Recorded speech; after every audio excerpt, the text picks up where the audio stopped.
Hey, what's up guys? It's Clint Coons here, and in this video I really wanted to hit on the 4 mistakes that I see people make time and time again when they're deeding property into their limited liability company or land trust. All right, let's get started.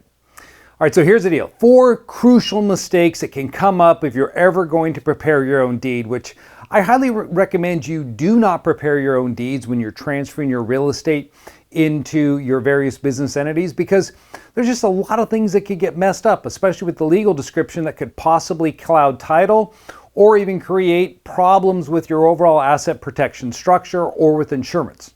So what are the 4 main problems that I see time and time again? Well, the first one that I see is people who use a quitclaim deed. All right, now you probably heard of this term before. If you've gone to a local RIA or you just Googled on the internet, people always say, oh, I'm going to quitclaim this property into my entity. The problem with that is if you use a quitclaim deed, what you're doing is you're transferring whatever you own. And what I mean by that is you may not even own the property. You're giving someone a deed and saying, you get whatever I have.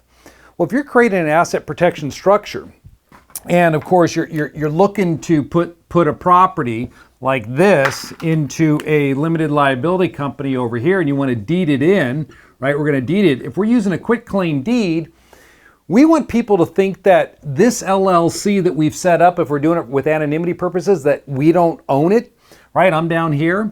And if I use a quitclaim deed to transfer property from my name into an LLC that my name isn't associated with for anonymity purposes, an attorney like myself, if I saw that being used, I would know that this person here, the person that owned the property, is also this person over here, the person who is involved with the LLC, even though their name's not on it.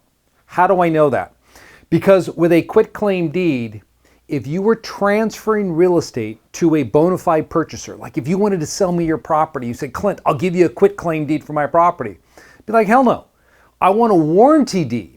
So I know that if you transfer me property and you don't own what you say you own or what's contained in the deed, that I can come back against you for any title defects. That is the only type of deed that good faith purchasers or value, meaning it's a legitimate transfer to an individual, would accept, especially trying to get title insurance. So this is the first mistake that I see when people try to prepare their deeds and move property into the entity. The second mistake is the name. All right, so when you took title to this property, let's say the title was taken as Clinton M. Coons, okay? So that is my full legal name. It went from Tom to Clinton M. Coons. Now, when I prepare the deed transferring it from my name to my limited liability company, what I need to do is look at this original deed here and make sure that I'm using the same name. What happens many times is, I go by Clint, right? So what I'm going to do is I'm going to prepare a deed from Clint to the LLC, and so I deed it from Clint Coons to the LLC. Well, this will create a problem because the property was originally deeded to Clinton M. Coons, and then Clint Coons is deeding it to the LLC. Now, granted, same person, but for title issues, this right here is a huge problem for people. So you want to make sure you take that deed that you originally received, look at how your name reads on the deed, and make sure when you're preparing your new deed into your entity, you spell your name the exact same way. Or if it was you and your spouse, the way they titled it, Clint Coons and Tracy Coons, husband and wife, as community property. Well, then I will use that same language to say Clint Coons and Tracy Coons, husband and wife, is community property, hereby warrant, grant, convey, blah, blah, blah, into the limited liability company.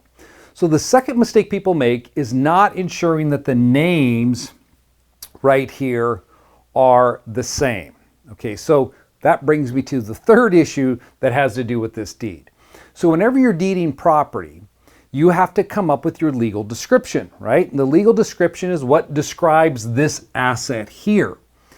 Now, if your property is encumbered, then you have most likely a deed of trust in your file, because the bank, when they loaned you the money to buy this property, they recorded their security interest against the property, and so they put a legal description in their security instrument so they could attach it to the property.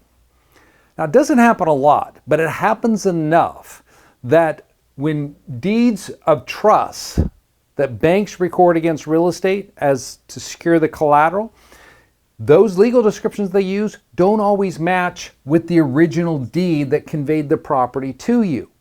So do not use the legal description in the deed of trust when you're preparing your deed. Use the legal description that is contained in your original deed. That's what you got to do. All right. Brings me to my fourth one. Now, this isn't so much with the deed itself, but it has to do with the tax statement. So when you transfer your real estate into an entity like this, if you're putting together a structure where you want anonymity and you don't want people to know you're associated with that company, you don't want your tenants to be able to look you up.